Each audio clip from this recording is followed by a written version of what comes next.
There used to be a simpler, more blissful time when the movie extra was unquestionably dependable. They would turn up, do their tiny bit, and leave. But sadly, it then turned out there was actually a clandestine history of extras not doing as they should have, ruining scenes either by badly overacting or simply being bad at things people normally manage every day, like not walking into door frames or sweeping. I'm Adam from WhatCulture.com, and here are 10 more terrible extras who completely ruined their scenes. Number 10, Home Alone, Elvis Lives. Sort of. This one harks back to a long-running internet rumour in John Candy's big Home Alone scene, which was shot with all of his screen time in one long 23-hour day, in which he channels the spirit of his famous planes, trains and automobiles character. It's almost impossible to ignore the striking-looking man in the background behind careless mother Catherine O'Hara. Usually you'd briefly notice him and the exchange would end there. He is an extra after all, and that is his only job. But that's not how the internet wants this scene to go down, and a particularly virulent rumour strain suggests that this man is none other than Elvis Presley.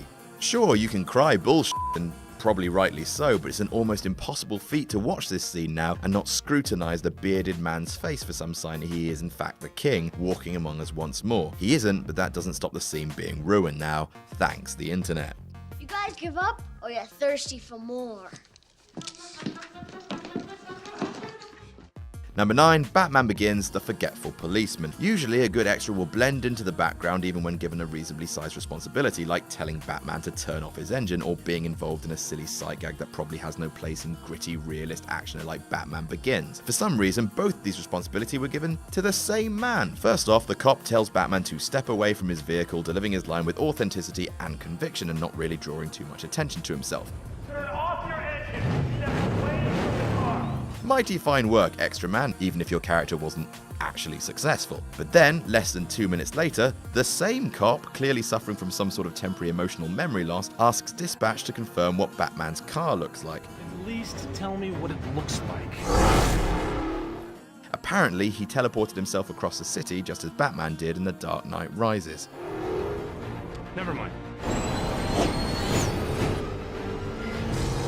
Number 8, Return of the Musketeers, literally the worst crowd ever. In the background to this important scene in Russian musical Musketeer film, Return of the Musketeers, not one but 3 extras take it upon themselves to utterly upstage the foreground action. There must be something about being given a black hat with a white feather that made extras on the film feel entitled to be ridiculous. First, the central actor shows his range by reacting wide-eyed to the most meagre of prompts, and then the 2 artists to the right hand of shot jostle to remain in the frame looking directly down the camera lens on at least 2 separate occasions and generally drawing way too much focus away from the central action. Shame on you, you merciless attention seekers, and never blight our screens again.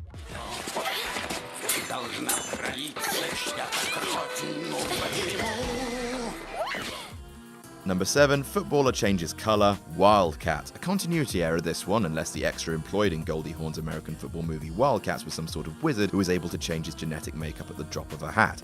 If that is the case, which it probably isn't, the extra needs to take a long hard look at himself for the inappropriate time he chose to change his race whilst in the middle of a key action scene. Picking the ball up from the quarterback in a sneaky switch move, the African-American runner, number 89 and wearing gloves, negotiates the oncoming traffic of the pack before being taken down by no less than 3 opposition team members. Progress, and the crowd goes wild. And then he goes and spoils it all by standing up to salute his coach Goldie Hawn, having somehow turned into a Caucasian and losing his gloves during the tackle.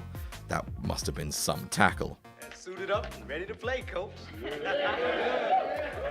Number 6, Willy Wonka and the Chocolate Factory, a sinister man hits child in face. Ignoring the fact that all of the children in this clip willfully ignore the fact that they are supposed to be playing British children with their not even remotely hidden American accents, one of the little blighters gets in the way of a key choreographed routine. The Candyman song is already creepy enough. The behaviour of the children who effectively ransack the small businessman's shop, stealing and greedily devouring sweets from the jar as if they were Class A drugs, makes it all the weirder. These little sugar fiends terrorise the sweet shop proprietor, and so it's no surprise that he snaps at one stage, opening a hatch in the counter just as the little girl has her face in the way.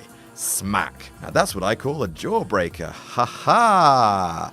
I'm here all week. Hey, Daddy, I want a boat like this. A beautiful paddle boat, that's what I want. What she wants is a good kick in the pants. Number 5, a famous extra is a bad extra. A background artist is supposed to be inconspicuous and unassuming by their very definition, but sometimes an extra is given fame above his station. The worst is Jesse Hyman, who has transcended the usual limiting role of the extra in his own special way. Because he is so terrible at being an extra, in that he is completely noticeable, Hyman has been labelled the world's greatest extra and gets handpicked for jobs by talents as bright as Michael Bay to loiter in the background of movie scenes. Now, fair play to the man, he's been a success in his chosen field, except he hasn't, because you can't help but look at the man, he is not an artist that fades into the background. Kids, entertain yourselves. Play along with Petey. Number 4, Quantum of Solace, sweeping nothing. What could be simpler than sweeping the floor in the background and receiving a wage pack at the end of a reasonably easy day's work? It's hardly the most complex acting gig you could get, no matter how low your level of experience, but even that seems comically beyond this extra from disappointing James Bond sequel Quantum of Solace, who for some reason decides to mime sweeping rather than just getting on with actual sweeping. The result is the sight of what appears to be a mentally unstable man brushing the air. Because of this man, there is probably now someone with the official job title broom wrangler or sweeping tutor on call for every major Hollywood production requiring a little bit of background cleaning. It's time to get out. Number 3, 10 Things I Hate About You, a forgotten emergency. Extras cannot be relied on to know the rules of cinematography or the boundaries of a scene unless they are explicitly marked for them to see. Sometimes it's better to just hope that the extra can remain in character as long as they're in frame or until the director shouts cut. This particular extra from teen Shakespeare reboot 10 Things I Hate About You didn't get that memo. Initially, she shows her commitment by listening to the silent instructors of her co-extra to seek medical help for the impaled teacher and runs off. Okay, job done, all she needed to do was continue running until the scene ended, but instead she drops out of her role as soon as she thinks she's run out of shot. Sadly, she is still completely visible and no longer giving a shit about a medical emergency apparently.